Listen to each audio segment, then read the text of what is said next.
Alright guys, today we're going to talk a little bit about Zao. It's the tier 10 version of the Atago and all the other Japanese cruisers.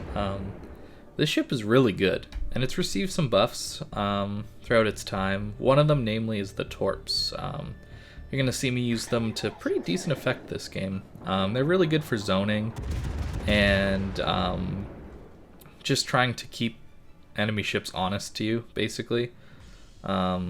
They're essentially Shimakaze 12-kilometer torps, which are really good, and you actually get 16 of them, I believe. Actually, no, 20, I think. You get 4 or 5 launchers, so they're really good. The guns on this ship are also amazing. The original rail guns of the game. They're not quite on the Russian level now, but they're still pretty good, pretty solid. But here you're seeing what I like to do with the Zao. I like to flank, so I'm aggressively flanking this game since we don't have a DD on this side. I assume the enemy team wouldn't be pushing either because most likely their DDs aren't here either, which they aren't. So I was thinking, oh, I'll catch this Azuma broadside. And we get spotted by an Odin just flying in down the 9 line. We got a bit lucky here not to take much damage, deal some damage back to the Azuma. But Zao can deal with this. It angles really well, so against an Odin it's gonna have a tough time an Odin's gonna have a tough time dealing a bunch of damage to me with his main guns, just due to them being a smaller caliber. And Zao AP is no joke. You see in 2 salvos there we've done some pretty solid damage. Even when it's a battleship, you aim for upper bow, you can get up to, 9,000-10,000 damage AP chunks on people. And that's mainly down to it being a heavier shell than like Hindenburg AP, let's say. Here I was just being a little bit risky to get those torps off, but I really just wanted to make sure this Odin couldn't keep pushing in at me, since I am alone here now against an Odin and a Georgia. This ship is a really good kiting ship. It really is. Much like the Kurfürst, its angles backwards on its front guns are way better than the rear guns are angled forward. So you don't have to give quite as much broadside, and that really helps you out a lot, since the ship has 30 millimeters of armor in its main section. So as you can see, the torps are good for zoning people out, and they do a ton of damage. I think it's kind of ridiculous how much damage they do.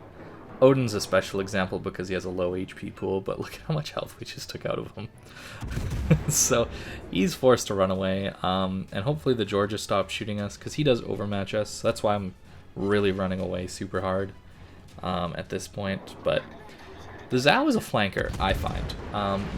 You either want to get on the flank and start shooting battleships or cruisers or destroyers, really anything with the devastating HE power that this ship has, or you want to sneak up with your destroyers. Now, I'm not going to show that in this game. Maybe I can do a later commentary on that, but this ship has really good concealment, and the guns deal a ton of damage. It's really the original Venezia.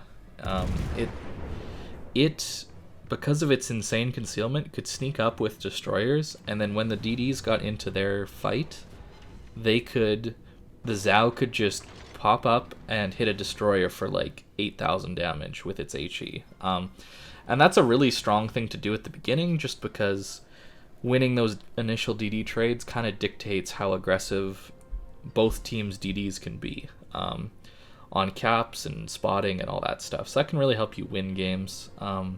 In a ship that doesn't get radar, it doesn't really have much utility for the team.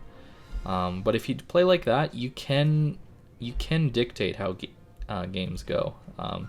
So here I have 2 options. I could kite away down to the back of the map like our battleships are doing, or I could set up a crossfire. And even though I'm a cruiser, a crossfire is still very powerful, especially against other cruisers and at closer ranges.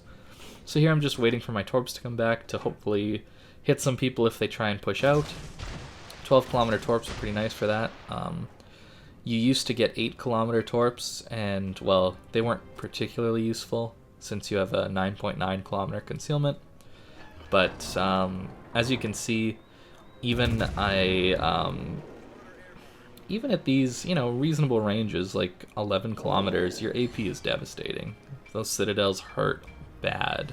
And this Goliath is kind of stuck now between our battleships and me. So, unfortunately, he ends up angling to me instead of the battleships, and our battleships don't actually end up killing him. So I was a little sad about that, but we're on this really awesome flank that we're either going to get a ton of damage and kills off of, or if they decide to all come focus me, which is a possibility, they could all decide to come focus me, we'll be distracting them for so long, and that gives our guys time in A to deal with whatever's there, which they've pretty much dealt with at this point, and then they can push through to B and get really, really strong positions as these ships are trying to push back into and get into a good position after they've dealt with me. So this is just a really strong position here for me. It's really risky, really, really risky for me. The safe play would have definitely been to go to the back of the map.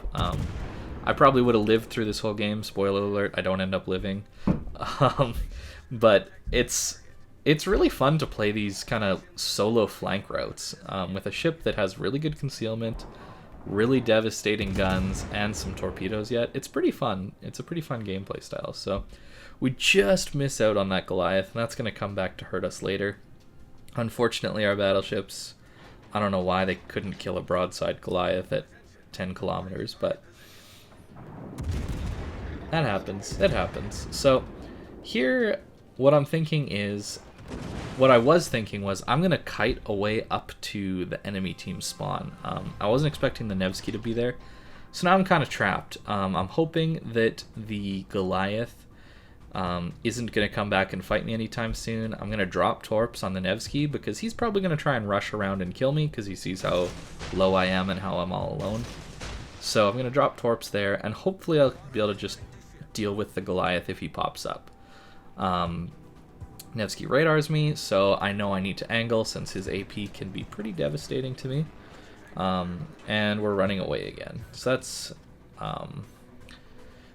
we're just delaying here. As you can see, we've taken the focus of the Nevsky, and that's really strong for our team, since that ship's really good at stalling pushes, and that's what our team is doing. As you can see, 7,500 damage from HE. The HE on this ship is insane. Unfortunately, Goliath pops up, and because of his super heal, there's no way I'm going to be able to deal with him. So I really need to disengage here. I still have my damage control, so I was going to wait until my detection reset from shooting to use that, but then a Zao pops up behind me. We do get the Nevsky with our torps, which, again, zoning torps, if they don't respect them, well, you're going to kill people because they do so much damage. Here, I know I'm dead, so I'm just trying to get torps off on this Zao to deal as much damage as I possibly can before I go. In hindsight, I shouldn't have launched those ones to the left. I should have launched them to the right, simply because the Zao is going to be angling to me, because if he thinks that I am loading AP. So here's just a nice little game of delaying and how strong that can be.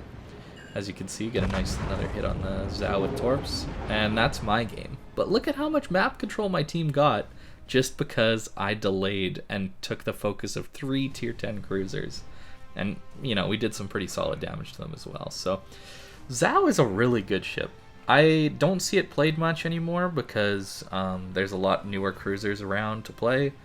But I really like this ship still. It is still very, very strong. As you can see, I was running it with range mod, and that's kind of how I would normally play it, because 18 kilometers range with range mod is kind of necessary for this ship. So, but yeah, thanks for watching, guys, and I hope you have a good day.